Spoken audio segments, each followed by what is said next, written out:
I'm Noelle. I'm going to be your moderator, and I want to welcome you all to the Disability Narrative series. This is um, the third we've had in this series, and today's presentation will discuss the unique challenges disabled people face in the American South and how their narratives should be addressed. Um, and it is my pleasure to introduce today's speaker, Dom Kelly, the co-founder, president, and CEO of New Disabled South, a nonprofit organization committed to advancing equity and opportunity for disabled people across the Southern U.S. Dom also leads New Disabled South Rising, the organization's 501c4 arm, focused on advocacy and policy change. As you may have read on our events page, Dom is one of a set of triplets born with cerebral palsy and has been a disability advocate since he was 4 years old. His academic background includes graduate degrees in nonprofit leadership and journalism. He's been recognized nationally for his leadership, most recently as a 2025 Atlantic Fellow for Health Equity and a 2024 Rockwood Fellow. Dom currently serves as chair of the board for the Kelsey, a national organization working to create inclusive, affordable housing for people with disabilities. And with that, I will turn it over to you, Dom. Well, thank you so much, and hi everyone. It's so great to be with you. My name is Dom. I am a white man with brown curly hair, wearing uh, dark glasses, a striped collared shirt, and some facial hair. And if you could see the rest of me, I have tattoos all over me, including here, but I'm covering it up to be more professional. I am so happy to get to be with y'all tonight and just talk a little bit more about disability narratives, but specifically in the South. Why the South, this region that I live in, that I work in, that I love, why it's so critical, um, uh, and why it's often forgotten when we report on national stories, and especially um, disability stories. So, quick agenda. Um, we'll talk about a little bit about me and the organization, um, why our narratives in the South matter, a little bit of a history. Um, you all likely have the disability rights versus disability justice and language of disability nailed down already, but I wasn't quite sure who I'll be watching, so I wanted to give a little bit of that sort of basic context, and then go into a little bit more about the South, some data, some of the barriers that folks in our region face, some of the gaps that I see in journalism, a couple examples of I think are good examples of disability reported well in our region, and some calls to action, and then some chances to ask questions and have a conversation. So that's the agenda, and I'll jump into introduction. So um, that's me. Um, I founded New Disabled South officially 3 years ago.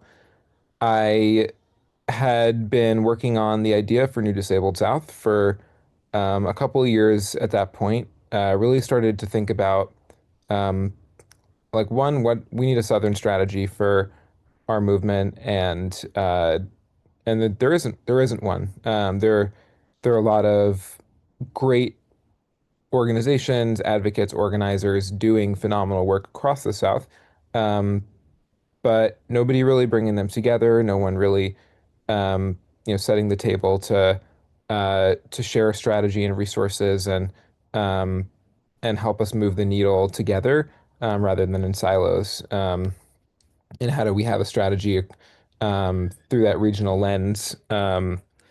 Because the states in our region are so similar when we look at the issues that especially um, multiply marginalized folks in this region face. So that was really where it came from. I have been in school a lot, and most recently got a master's in nonprofit leadership at University of Pennsylvania. Um, I also do have a master's degree in journalism, um, and worked as a managing editor for an online news and media company for 4.5 years, um, and have been disabled since birth. As was mentioned, I have cerebral palsy, so I've been like in and around this world.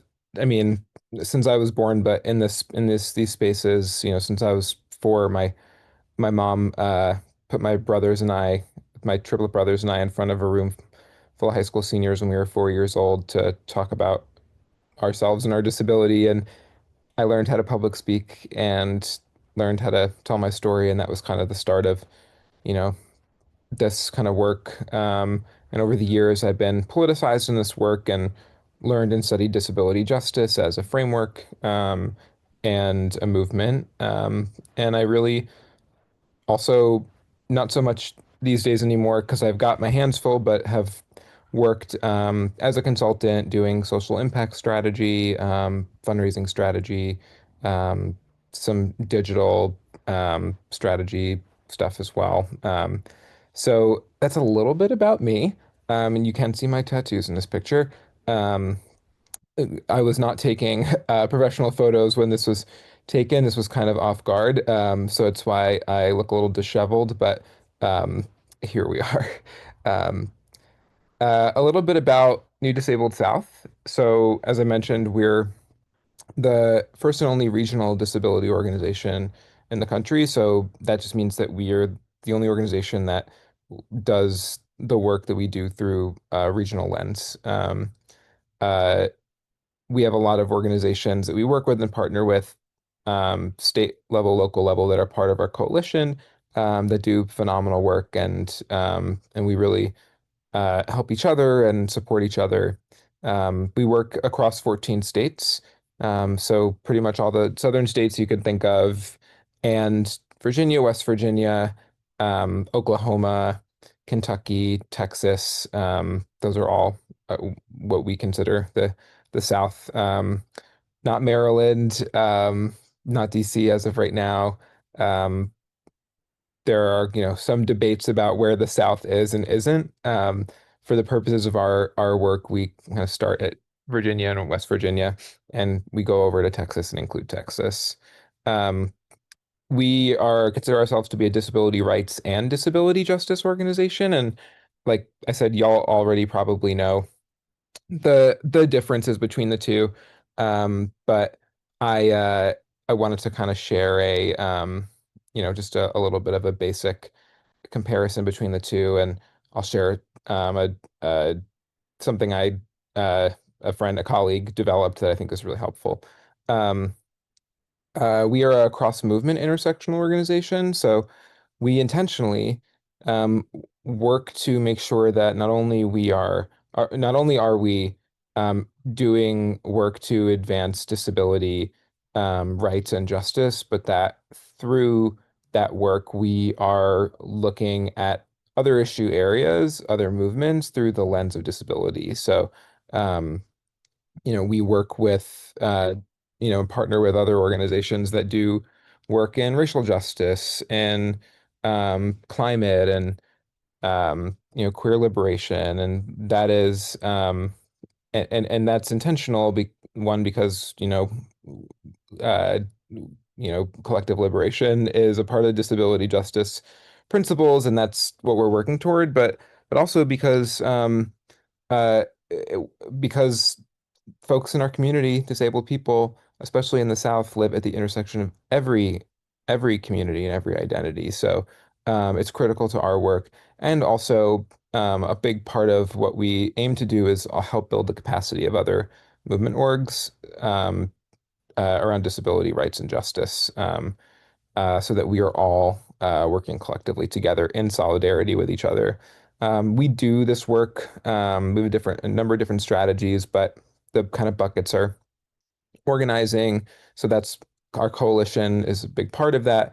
We also do, grassroots organizing, um, virtual organizing, uh, we do that across different issue areas. We do that by creating community. Um, we fight for policy change, which is really the disability rights piece. So we do we fight for policy change at at the state level, right? So during legislative session across our states, we are doing policy advocacy on the ground, in communities, in state capitals, but also um, in state legislatures, but also through campaigns and mobilizing our community to, you know, call their electeds and uh, to move policy forward or fight bad policy. And we have a research team that does phenomenal original research. We put out a couple reports in the last few years and three reports in the last few years, and we are continuing to do some really cool stuff. Part of that is our Black Disability Institute, which is a think tank that's like housed in our research department that is focusing specifically on the experiences of Black disabled folks in our region. And that's been a really exciting project that we announced this year. That's like starting to really do some cool stuff. And then finally, we have narrative change as a goal and as a strategy. So um, for us, that is like helping tell disabled people's stories in our region. We've written and placed op-eds ourselves and also on behalf of, members of our community in different states to like state and local publications. Um, and we are developing a couple of different podcasts right now that'll be published in the next few months. So we look for opportunities to also help shift the narrative around disability as well. So that's New Disabled South in a nutshell, and you know why the South? Why do Southern narratives matter? A lot of people in other regions will often say, especially when we're talking about elections, that, the South is backwards. We should, let go of the South, and the South is a bunch of red states. And like the reality is, marginalized folks live in every state in the United States. But disabled people, we have the highest population of disabled people. In the United States in the South, and I'll get to some more data. But it's not just disability that the South matters, but when we talk about disability, so much of what shapes the policy, the culture, the narrative around disability, it exists and comes from the South, whether it's our history or what's happening now. Um, and if we talk about movement, we can't talk about movement and social justice and our history of movement without talking in the US, without talking about the South. So most media coverage of disability lacks a Southern lens. If it does have a Southern lens, if it's a story out of the South, if it's a local story, right, a lot of times, and we'll talk about, and you all probably know this already, but, we'll talk about the kind of like harmful narratives of disability and tropes that it can, uh, be problematic. And that's often what we see when we think about disability, when we read coverage of disability in the South. Um, the South has unique systemic challenges. So many of those challenges are shaped by the history here in this region, and we'll get to a little bit more of that. Disabled folks in our region, like I said, we have the most out of any other part of the country. So a third of all disabled folks in the U.S. are here in the South.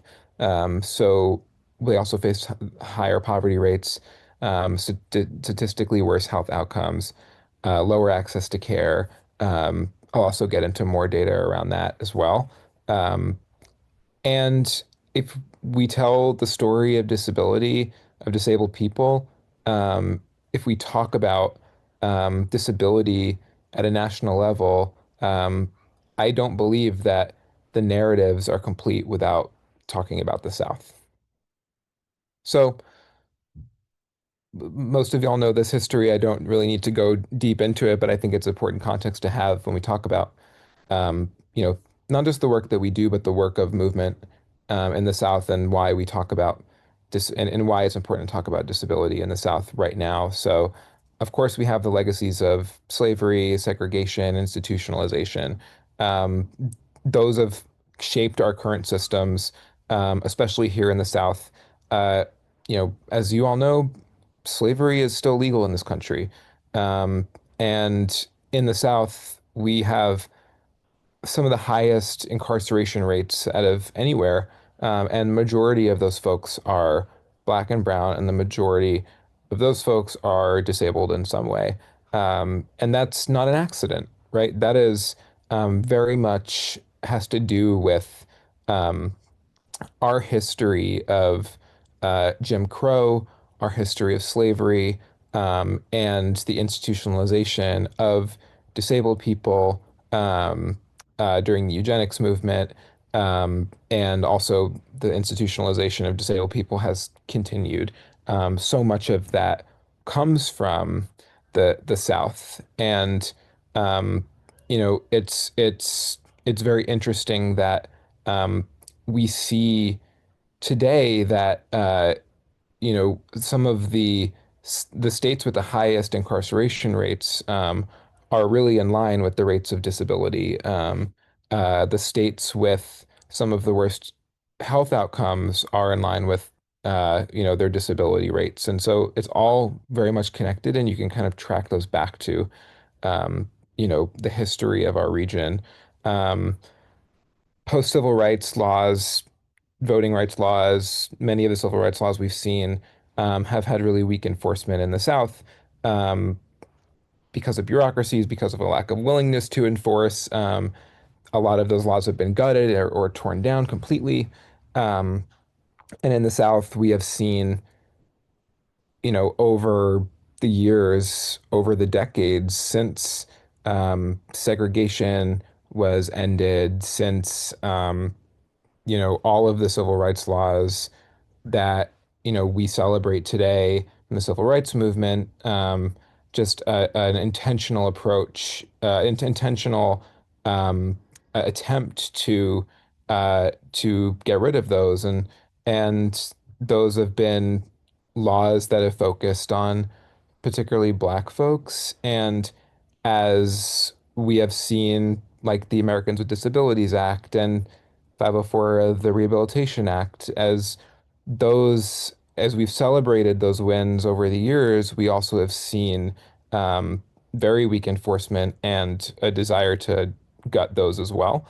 And so much of that intersects with racism, and so much of it is led by the attempts are led here by lawmakers and folks in our region.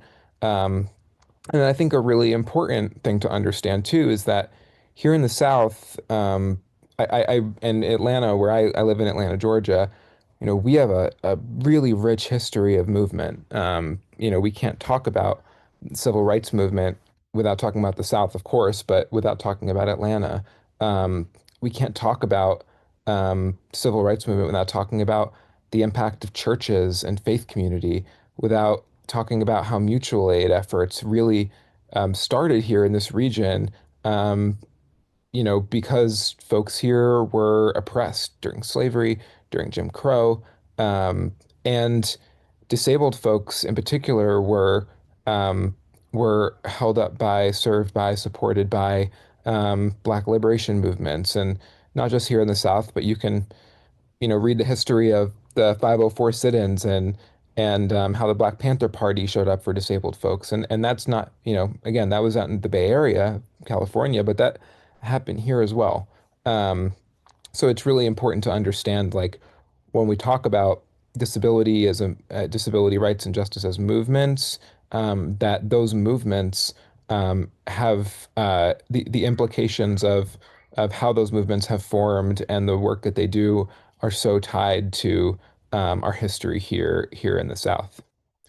So I don't want to really get too much into this, but my colleague Sonia Rio Glick had shared this with me, and I thought it was so good and really a good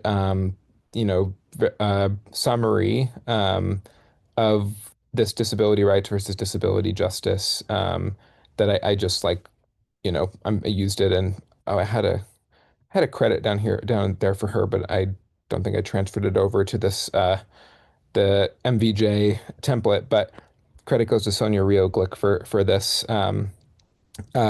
This is a pretty basic overview of disability rights versus justice. And again, y'all probably know this, but disability rights being a movement primarily within the US. There are other disability rights movements throughout the world. But talking about the US one, it really focusing on gains within established systems. So within our, you know, policy, legal systems, largely led by white, cis, straight folks, really values the really values a non-disabled audience, values the and requires non-disabled people. Um, and if we, y'all know the history, I'm sure, disability rights movement in the US really kind of started, 1950s, 60s, really. 70s was when it really kind of picked up, and we can point to groups like ADAPT and others who really helped kind of uh, bring our movement to a new level to, um, you know, help us gain some of these wins that we talk about today from a policy lens. So it's disability rights and disability justice being a framework, rooted in anti-capitalism, rooted in sustainability, rooted in intersectionality, focusing on collective liberation, for all marginalized people, those who are marginalized by the systems that disability rights work to um, gain uh, within, um, led by queer, Black, Indigenous, people of color, disabled, by and for disabled people, and really was kind of the framework and principles were really developed in the early aughts. That's a very basic disability rights versus disability justice. You can understand a little bit more about how we approach the work that we do, and then also just for as we continue this conversation. Um, I want to go a little bit into the language of disability, and again, y'all probably know this, but I just think it is helpful to talk about this, um, and then like provide more context around the South. So person first versus identity first. Person first being person with a disability, identity first being a disabled person, as an example. Um, uh, there is, and I don't know what the, like, right now, what the kind of journalistic standard is for language. But when I talk about language and people ask me, I usually say nowadays most folks are defaulting to identity first, disabled person. But it is usually pretty personal choice. Some people have preferences. Some segments of the disability community have preferences, and there's history there for person first versus identity first. Sometimes, if we talk about folks with intellectual disabilities, um, uh, developmental disabilities. So when we're doing, interpersonal, asking people their preferences, or when you're talking to a source or interviewing somebody, asking someone their preference is always preferred. Um, but I also want to say, in the context of the South, that there are times, and I can share through the lens of our organizing and our talking to folks in our community, is that very often a lot of folks don't identify with the term disability, and that more often than not is because a lot of those folks have other marginalized identities and stigmas associated with those identities. And so while somebody may, on paper qualify as being disabled, having a disability, they may not self-identify.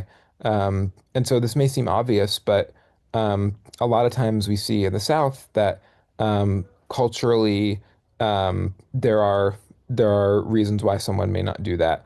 Again, because of stigma, but different backgrounds, different life experiences, and it can be more harmful um, to put a label on somebody that someone is not yet ready to embrace and self-identify with, especially if that person's multiply marginalized.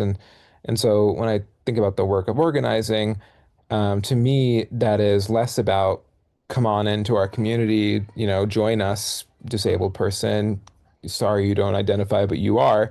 It's about how are we connecting on the issue? Uh, are you impacted by, what we're fighting for, what we're fighting against, and how can we get you a part of our base? How do we get you to be, a part of this movement without putting, pressuring you or making you feel like you have to identify with the word disability.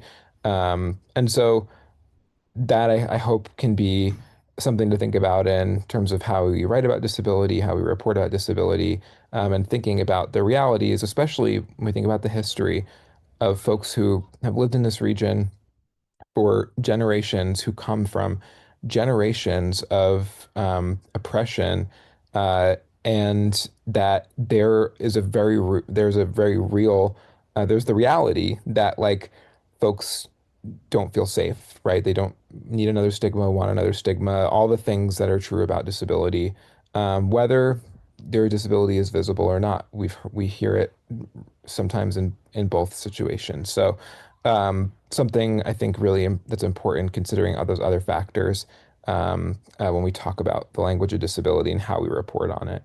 Um, and then social model versus medical model connected to the language person first and identity first, but medical model really being more about the diagnosis. It kind of views disability as a problem that needs to be fixed or treated, while the social model is really more focused on the barriers in society, really that like we're disabled by society.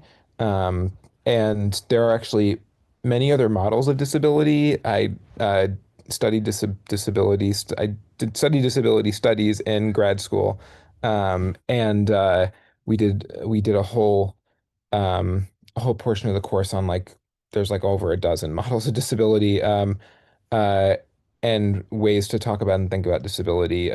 These are kind of the two that you hear about the most, and oftentimes we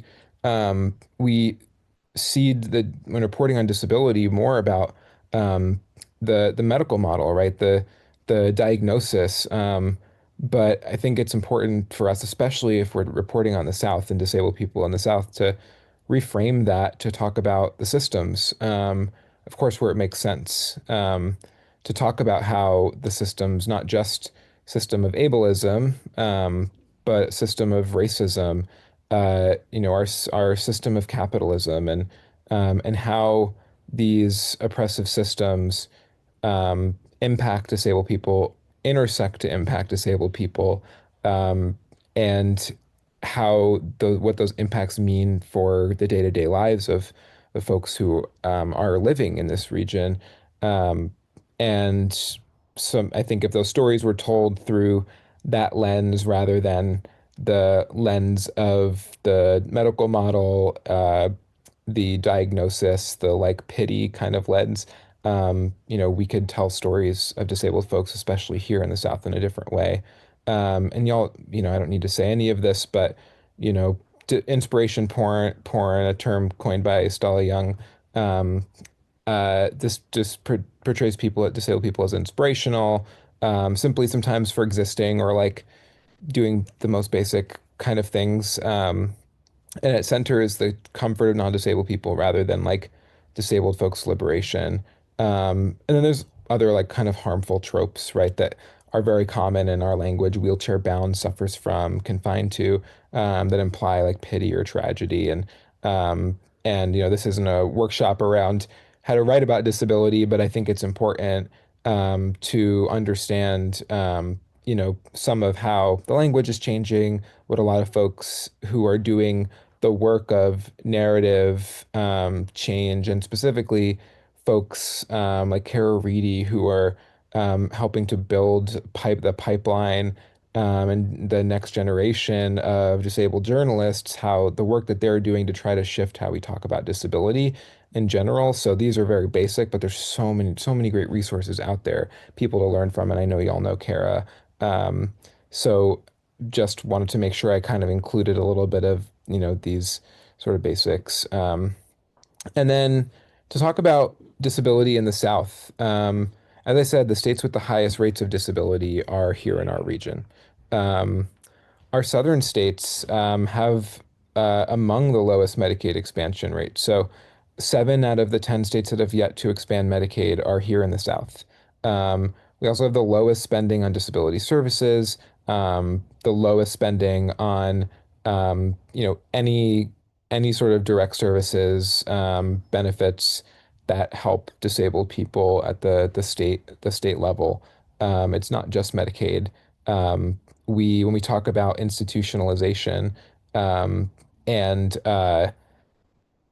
home and community-based services, for example, right? The right for folks to be able to live in their own homes.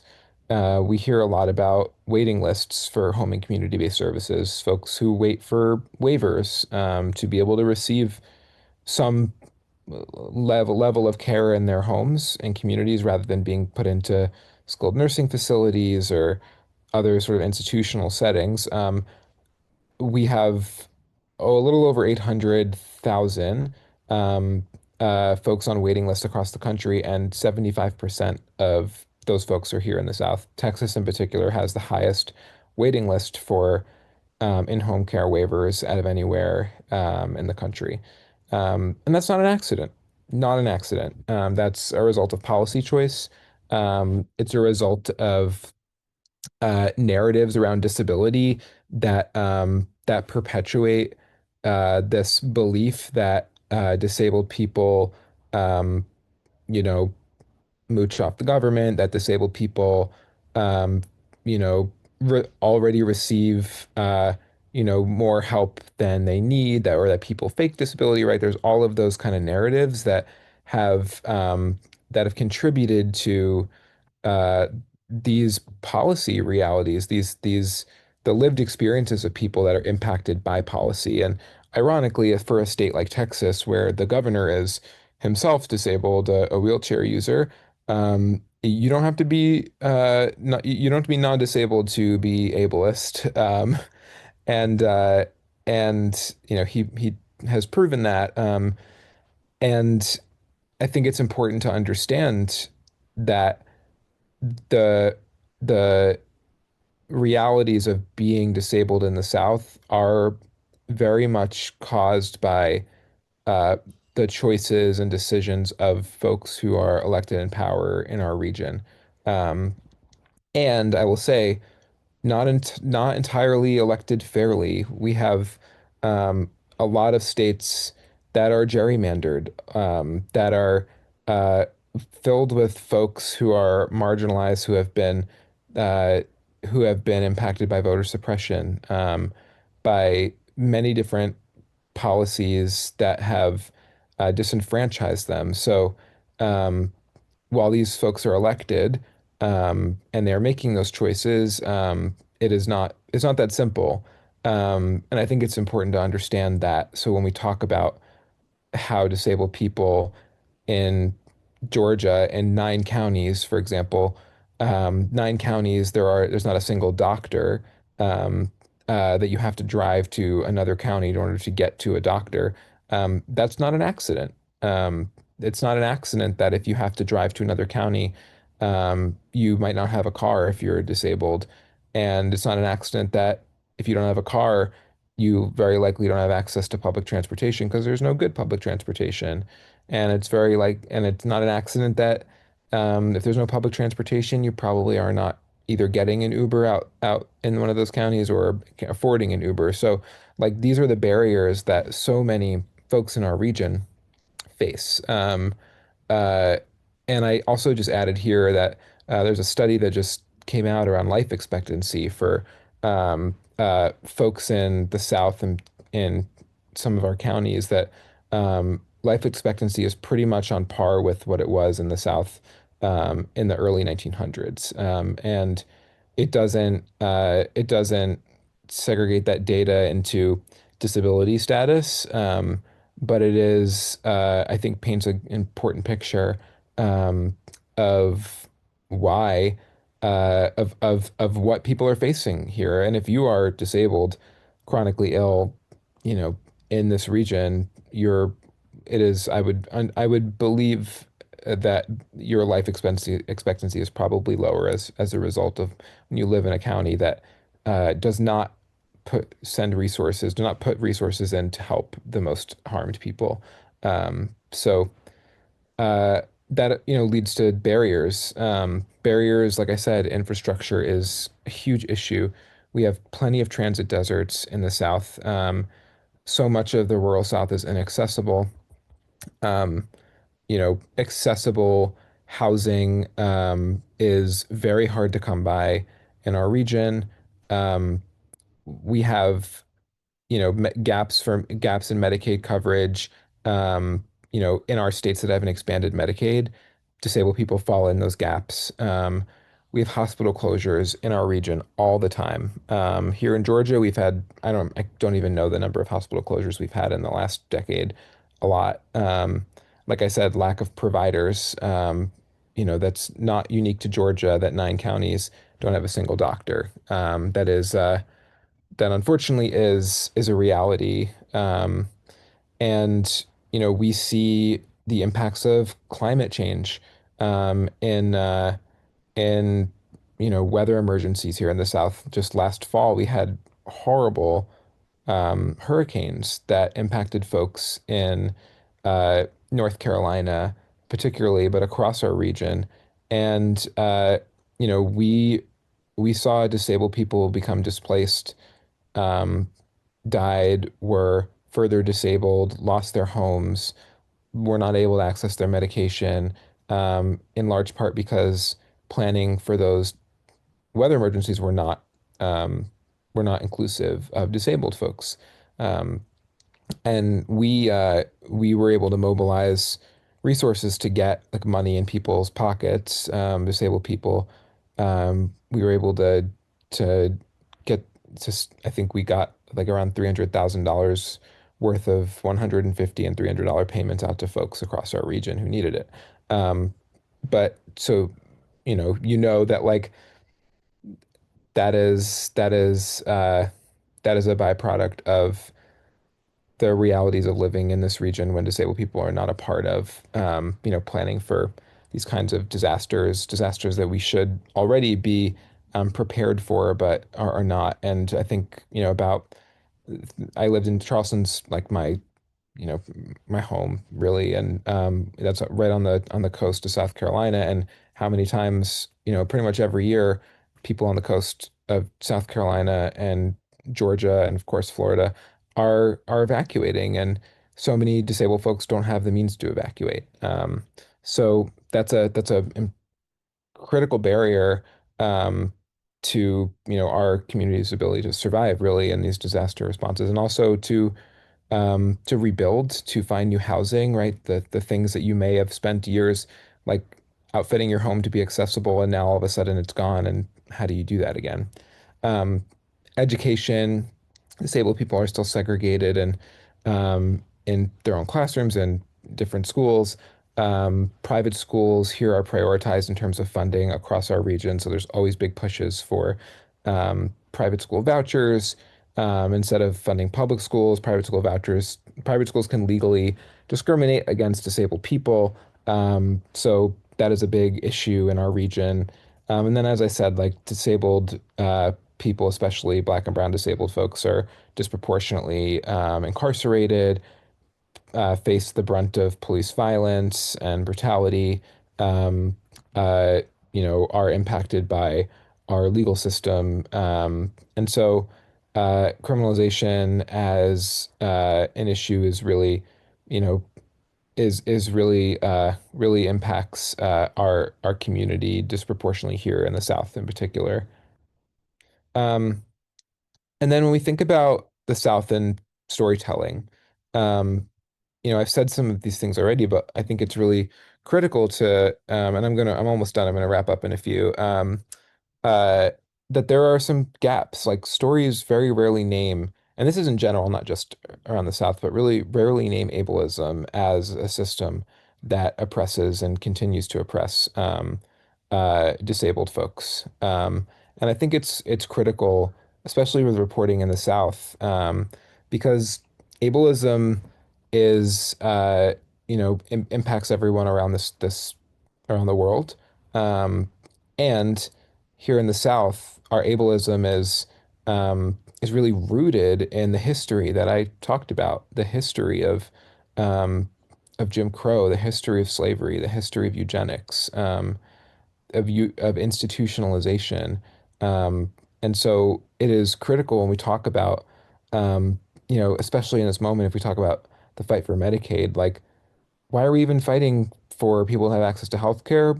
I mean, ableism is really what's behind that. If we're talking about work requirements, um, like we can make a very strong argument that the motivation for this comes from um, ableism and racism, and that it will disproportionately impact if we have more work requirements for Medicaid and we cut it at the rates they're trying to do, it will disproportionately impact folks in this region who already have barriers to healthcare access, barriers to employment. Um, Disability stories in general are really hard to find and come by in general in the media, but especially from folks in the South. And of course, like I said, can be overly inspirational. A lot of the local stories are, if we a lot of them are like feel good stories about, a disabled kid who gets asked to prom or whatever. We see those kinds of viral things. And like, unfortunately, at the local level, in a lot of our states, those are the kinds of stories that are told. Um, there's not as much attention on the impacts of policy on disabled folks in our region, especially as we think about the history of the region and how it shapes policy now. Um, there is I think, an underreporting of the intersectional experiences of disabled folks, and what it means to be a disabled person at the intersection of another marginalized identity, um, and language use that doesn't come from community. And so many journalists try to do right by the disability community, but often fall short in how they talk about disability because they often aren't talking to disabled people. Um, and one other I think important thing is that sometimes non-disabled people who work in disability get platformed above disabled people, and that's in the South, but that's all over. I remember turning on MSNBC in the midst of this like 504 lawsuit and seeing the CEO of a very large disability organization being interviewed, and she was non-disabled person, and uh, and represented an organization that did work to help folks with intellectual and developmental disabilities, and it was frustrating. It was frustrating to see um, somebody with no lived experience, of course, policy expertise, the ability to talk about the law, the ability to talk about the lawsuit, but not the lived experience, talking about the experiences of people who benefit from 504. And I think that is a really big issue in how the media perpetuates harmful narratives. It's a big part of how the media perpetuates harmful narratives around disability because we don't have disabled people that are being uh, that are given platforms themselves. So I think that's a really critical piece as well. And if something impacts the South, well, we want to see disabled people in the South telling those stories because they are oftentimes unique. And just a few examples of some stories I thought were really good. I like should have done a better job like showing you what these stories are, but there was a story about a girl in Tennessee who was discriminated against at her graduation. This is from last summer, about a year ago, and I thought this was really well done because it really centered the students' experience, narrative, their language around their own disability identity, their experience around having their disability and how it impacts them, and the realities of and I guess biases that the this particular school had um, uh, very much because of where they were in Tennessee, right? Like it had I think, a really good, without explicitly saying that, talked about, um, uh, this issue as an issue that was harmful to disabled people, and also within the context of like where this happened, I think was really good.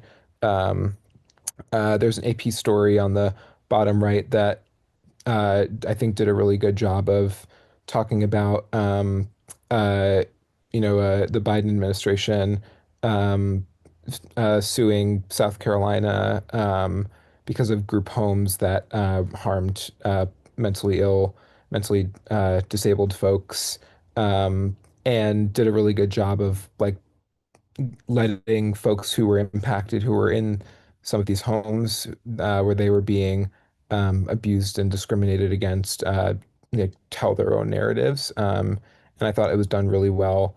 Um, there was a story that the 19th did, and the top right here, during the election, that showed some folks here in Atlanta who were doing rides to the polls to help disabled voters get to polls. I thought it did a great job of like, telling the stories of the folks who were um, trying to get to the polls, and also like painting a picture of why of the realities of trying to vote in the South. So both of those experiences, and then a really great story that actually came out a couple days ago, um, talking about how Medicaid cuts could harm Black disabled families, and this I thought was a really great example of in the South specifically, a great example of like uh, an intersectional lens, and not just an intersectional lens, but the realities of what it means for this folks in this region. Um, so I'll get the links and share those out afterwards. Uh, and then just a few like calls to action here, um, that I hope y'all will take to heart. Center lived experiences of those who uh, who are impacted, and you can hopefully go beyond just quoting us, but listening to our community's stories, and especially those who are most impacted, and um, helping those stories helping shape your story. Um, Name the systems. Don't isolate disability from racism, from poverty, from the geography, the reality of living in our region, and on that note, understand the context of our region, because it shapes the fights that we're fighting today. And without that context, we're not telling the full story. Um, Try to use plain language, try to, practice accessibility. We didn't go into that, but happy to at some point share more around that if anyone wants resources. Uh, and then, make sure your sources are diverse. Um, Seek out folks who are from the rural South, who are low income, Black and Brown, queer voices in our region, to be able to tell these stories that need to be told, that are unique to folks who are sitting at the intersections of different identities that are very oftentimes disproportionately harmed here in our southern states. So that's what I have, and I'm happy to answer any questions. Thank you all so much.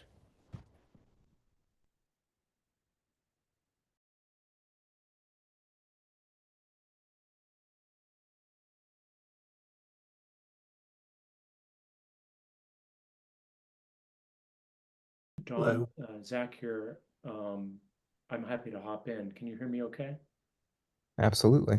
Hey, thank you so much for doing this. This is fantastic. I appreciate you sharing these words of wisdom and um, for Sorry, taking the Zach, time excuse to me for a second. talk. Can we take off the full screen so we can see Oh you yeah. guys? Apologies. Thank for that. you. Hey, thanks. Yeah, so really appreciate you making the time to do this. Great presentation. I wish every journalist in the world had the chance to see what you just presented, because I mean I found this very helpful and informative. I'm curious about your own personal interactions with journalists over the years, and probably some better than others. And then what do you do if you feel like they're framing it wrong, if they're taking an approach that is not one that you would take, and how do you push them in the right direction? Yeah, that's a great question. I had a really interesting experience with a journalist. I don't know, it was last election cycle or election cycle before, where they were their beat, I guess, was disability, and they were focusing on um, the Atlanta area, and they said explicitly to me that they had never reported on disability before. They didn't really know much about disability, um, and uh, and I was really, I mean, I can't say I was surprised necessarily, but I was like, um, I was pretty disappointed. Um, and that I think is probably not a unique experience. I mean, I don't think it's a unique experience to like talk to a reporter who's never reported on disability, but I had never talked to at that point a reporter who is like assigned to disability, who had no context or understanding. So, in my experience, I have found myself oftentimes um, having to, uh, and especially with folks reporting on the South, having to like correct journalists, having to like kind of guide journalists. Uh, some of the things that I talked about, like not understanding if we're talking about issues that have roots in the realities and history of this region, not taking those realities and that historical context into consideration in reporting, not reporting on like if we're talking about, Georgia's wait list for home care, like the data that's out there that shows that Black disabled people in Georgia are most impacted, and not just reporting on why Black disabled people are most impacted, but or on that they are, but why they are. And that's something that I think is just an example of like uh, I guess some of the frustrations. But I've also seen it. I mean, there's so many journalists who do that really well. But I do think there's just such a um, there are so many unique experiences that like folks, if you're not in the South and don't live here and aren't impacted, maybe you don't understand. And I think that sometimes, in my experience, has been where journalists like don't always get it right when reporting on the South specifically, not just disability.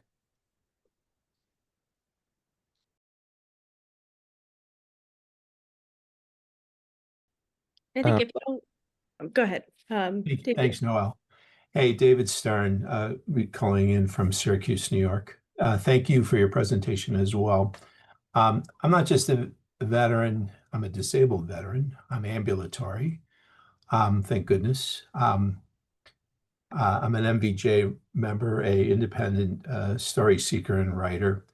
And I was recently had a real joyous experience going to um, Montgomery and Birmingham in February. So it was nice to get away from winter up here and see an old friend. But I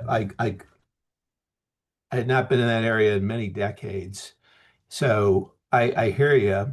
And I was also in Atlanta last fall for a veterans conference right after the storms that hit Florida. And that was a great experience. But one thing that everyone here that's a veteran, I presume, in the small boxes, right?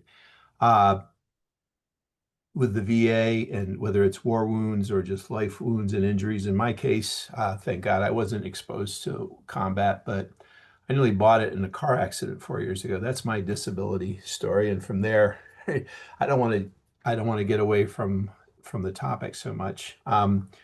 But you offered up some ideas, and I wanted to try to return those to you and also to my fellow panelists and veterans, because I've had some really great experiences by this travel and where I've been just even recently in the last couple of weeks. And I was looking up, there's something, a nonprofit, well, it's a for-profit company, but uh, they run a series of, I believe, 7 ability expos. And unfortunately, Atlanta is not on the tour stop, and it should be. Or any center that has a convention center where it's drivable distance or transit distance. I mean, it's impossible to be everywhere at once, as we know. But by going to that Abilities Expo, I saw the latest in technology. A lot of it's centered around people that are missing limbs and wheelchair dependent and such. But there's also a lot of things that were related to like TBIs, like what I have, cognitive issues and functioning, different keyboards, software, those sort of ideas. And the pleasant surprise was a lot of those companies specifically on their table had, we have a veterans division, for lack of a better word. In other words, they were contractors for the VA. But the biggest takeaway was, if everyone knows the story of the late actor Christopher Reeve, because of his celebrity as Superman and how he had his injuries by getting tossed from a horse, but what he's done in his uh, afterlife, along with his late wife and the foundation, they have a tremendous national and global organization that can help people that are disabled and need direction or services, funding, all kinds of things. They're just one source. And I came across this by going to the show, but I've had to learn about all these other segments that you touched on that exist or don't exist as much, not just in the South or anywhere in the country. I'm in a state that has certainly a number of good services, but it can always be better. And it's competitive in the sense that there are limited budgets at nonprofits. The state has X amount of money they put into things. And then now we have a mindset of, well, we're going to, not we, but certain leaders are trying to greatly reduce the level of care or services possibly for nonprofits and people these are the ones that need it the most. And I've heard headlines where that's some of that has already come true, God forbid, but hopefully it's not getting worse, because cutting from the poor when you're already poor, that's not just not very nice. It's like you're just setting our society up for even worse circumstances by transferring people to overcrowded emergency rooms or homelessness that's out of control, like in a place like Los Angeles compared to LA or even New York, right? Um, these are just the crises of the day, and many of them involve veterans as constituents that are in that crisis and need our help and compassion. I mean, that's the thing I like about MVJ is we seem to take a universal look of people. uh, I have X time and resources to give because of my own challenges just to take care of myself. But what I try to do is I share the intel that I get and try to push that out into the veteran connections that I have, and it comes back to me. It sounds like you're doing the same. So I applaud that. Uh, I've learned a lot about the civilian side of disability rights and ADA, and discovering more and more every week and month that there are more entities that exist because of finding them on the internet, and then finding ones that will advocate for me in my circumstances and needs as a divorced dad with a brain injury who's not getting a fair shake in the family court in Ohio. And taken me time to find a way to find some allies that will help me with that. Legal aid locally out there won't help me because I'm not there, and they're overwhelmed serving their own constituents in a hierarchy of problems and needs, and a limited budget and attorneys. So writing about this, telling the story, I guess that's maybe what vets can do best. Vets are known for getting it done. We saw that with the LA fires, and all the rescue operations and relief and supplies. And I don't want to ramble. There's a lot of things to share. I hope in mentioning Abilities Expo, it would be great. And if we can communicate privately, Dom, I'll give you if are you familiar with the show?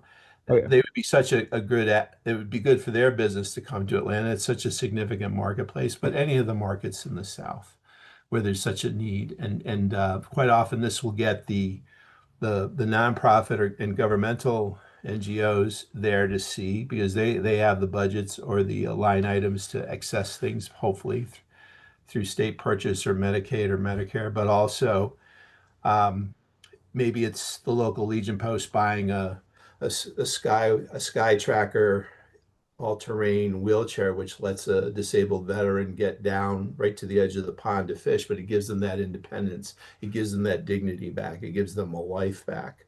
That's what a lot of this equipment and technology does.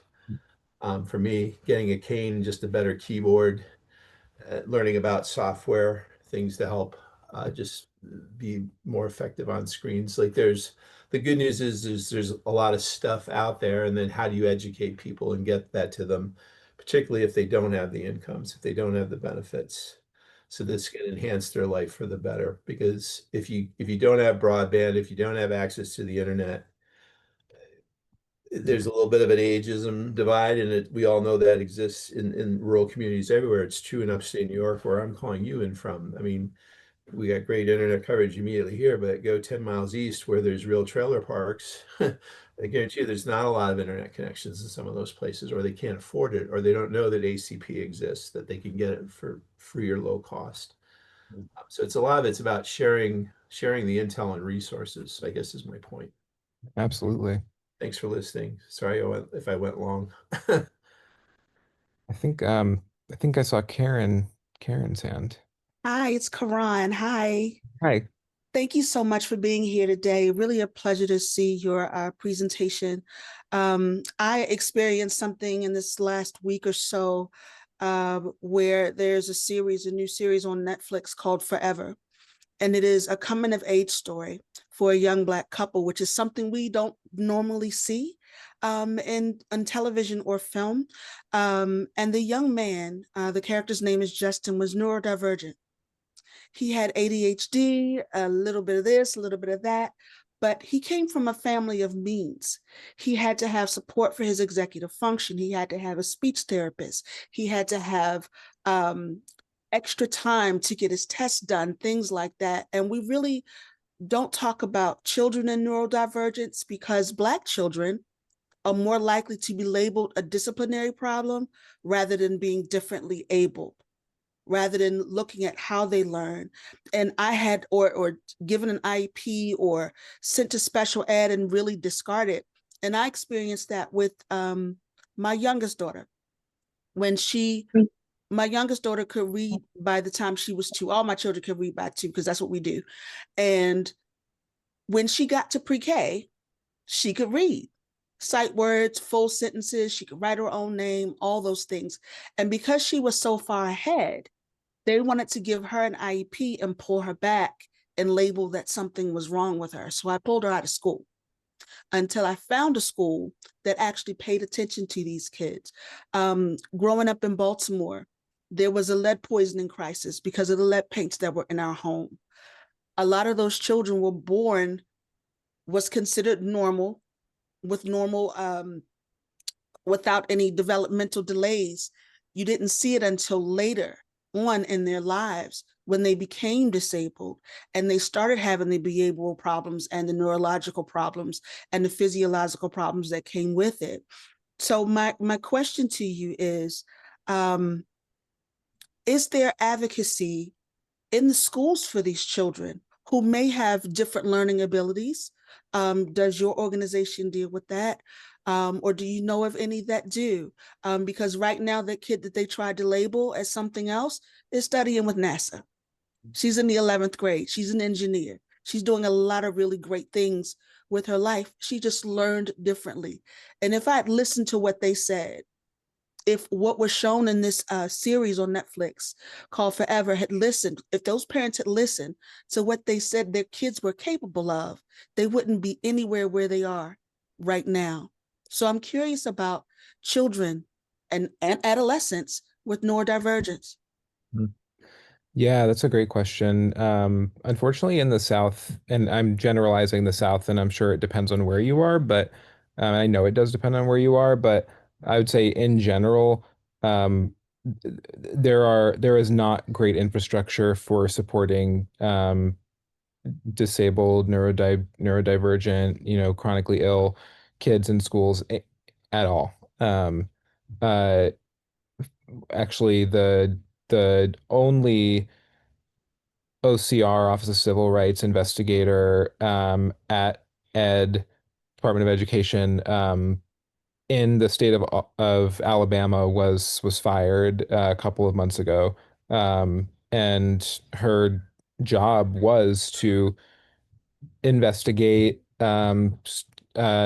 school districts throughout the state and their abuse, neglect, discrimination against disabled students, and that's for an entire state. Uh, that is just um, that's at the national level, but that is a reality, I think, of what's happening in our region is that um, there's just not the infrastructure to support the kind of advocacy that needs to happen at in schools and in to support kids. And I'm sure you could probably say the same at some level everywhere else in the country, honestly, but really here in the South. And we're not an organization that does that specifically.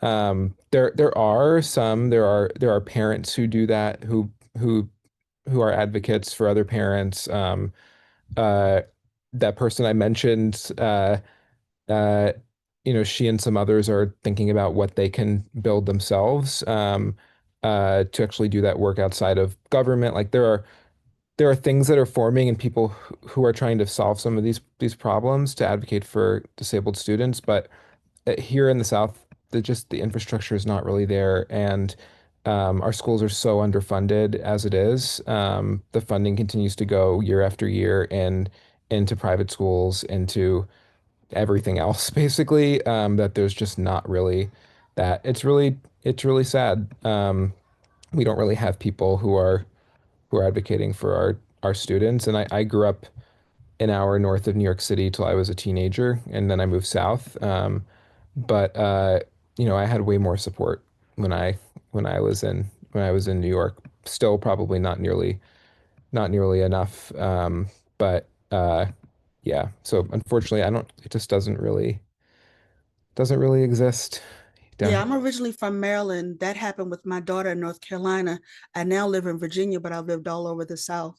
And it's just, I'm a part of the Speakers Bureau for MVJ, and I look for more opportunities to speak out and tell those kinds of stories. And I just don't see them. I don't see us talking about children outside of parenting them.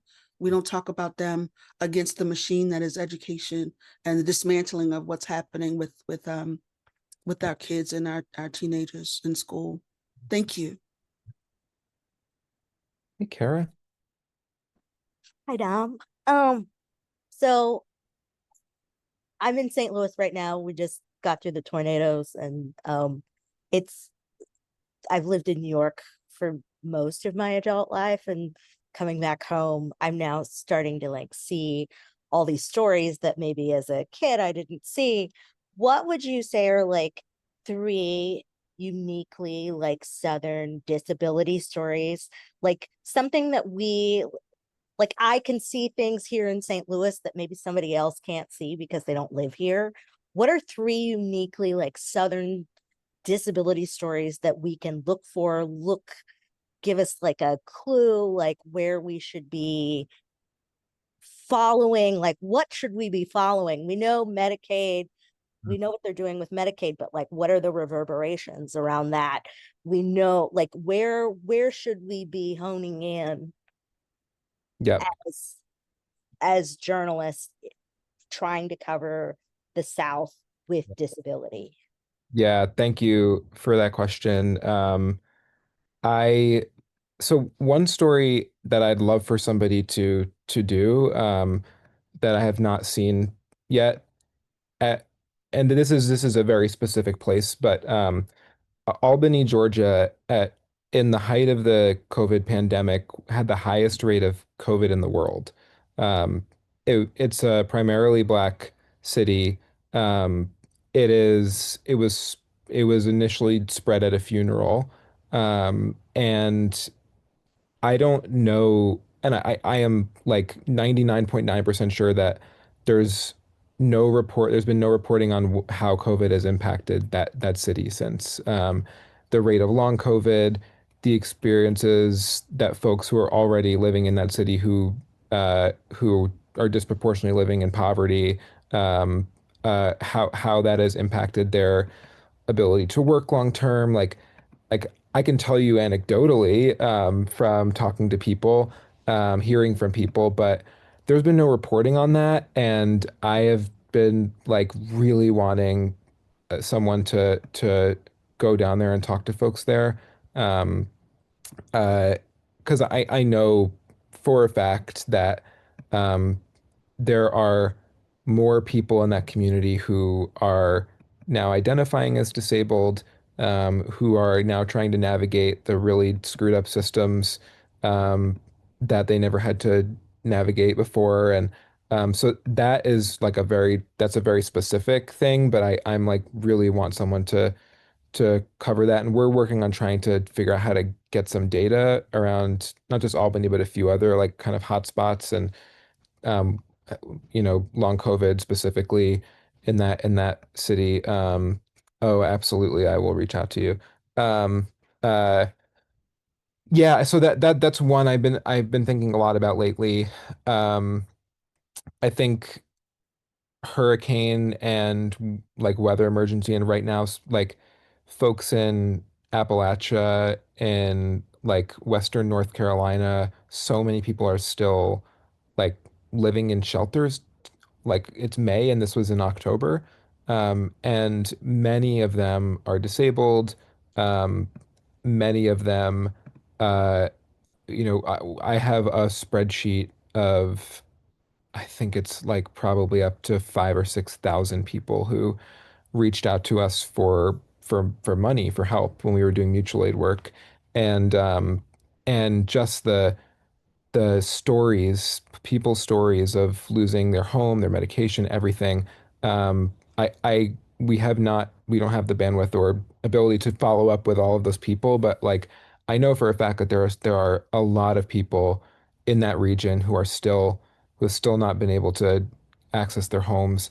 I am certain that there are disabled people who had, accessible homes that were built, or their apartments or whatever were outfitted to be accessible that I'm sure they don't have access to anymore. Like I have not seen those stories told like in the time after, right? Like when not in the middle of the disaster, but in the aftermath, like how are disabled people um rebuilding? Do they have access to resources, things like that? Those are I think are pretty unique. They can be unique to our region. Uh and then I think like I there are s something that I have talked a bit to my wife's family about. My wife's mother's parents were sharecroppers, and her father's family were all enslaved on the like land 30 minutes down the road from us. And like the the rates of disability in her family, like if we were just looking at her family, like so many people are disabled, and the folks who like my grandmother-in-law is still alive, was a sharecropper, like she's got multiple disabilities, um I've had a lot of conversations with her about the kind of generational impacts of you know segregation, enslavement, her experience and how that impacts her life as a disabled person living in this region, and also how that shapes policy. And like I just don't we just haven't seen that, like the stories of folks who were like our elders now, who had those experiences, who are, whether they are disabled because of their age or they have been disabled in some way most of their life. Like I I I think that's a unique story that hasn't been told. Not, and I'm sure, and she's not the only one. I know she's not the only one. But I think that that's a unique experience. Um, that there are people who were sharecroppers on the land 30 minutes down the road who still live here, who, um, you know, her grandparents were enslaved, right? Like you, those are stories that we're not telling. Um, and I would love to see journalists tell that kind of like that sort of intersectional experience of what it, not just what it's like to be a Black disabled person in the South, but like have that history and that really unique lived experience that we don't, it's not, we're not living in the same era of the South that, she was in, the 1930s. So yeah, that's something I'd love to see too. Thank you. Because I mean, quietly, DJA is building our own platform right now. I mean, quietly or not quietly. So, which I told all my funders are like, when is it coming out? I'm like, June. When in June? June. So June, we have a whole slate of stories that are coming out. Like it's actually happening. So let us know, like, because we have the ability to cover things that other larger newsrooms aren't going to cover. And we're working to make partnerships with mid-size newsrooms, not large newsrooms, but mid-size to maximize our power. But anyway, if you come up with some, please let us know. We're probably going to take some of these that you just Please do. and utilize them. We just hired an editor that actually is based in the South and has a lot of Southern knowledge. So I'm gonna throw these to him and see what he can do. I love it. Thank you. Yeah. Awesome. And thank you everybody for your questions. We're pretty much wrapping up here. Well, I got one more, if that's okay. Yeah, absolutely. Sorry to cut you off there, but Dom, this has been, again, really great. Love the conversation. I really appreciated that slide where you talked about thinking about disability as it relates to infrastructure and healthcare and education. And that's one of the things that Kara has been emphasizing in all our conversations as well, is you can find disability stories anywhere. And so I think the challenge is for us, as part of our effort with this esteemed group of colleagues on the call, is how can we inform the news industry? How can we push them to cover these diverse stories at the intersection of infrastructure, healthcare, et cetera? So I wonder if you have any ideas for us about how we can better educate the broader field of journalism. I think, as one of the comments said, like, you don't have those of us in the room, you basically don't have to convince us, but we want to convince the broader journalism field. And I wonder if you have any suggestions for us. Yeah, I mean, first of all, like there are clearly in this room, I mean, just the folks that I know in this Zoom room right now who are like just phenomenal disabled journalists who are writing great stories, who are like doing the work to educate the field. Like those are the folks to learn from. John, Kara, there's so much great work.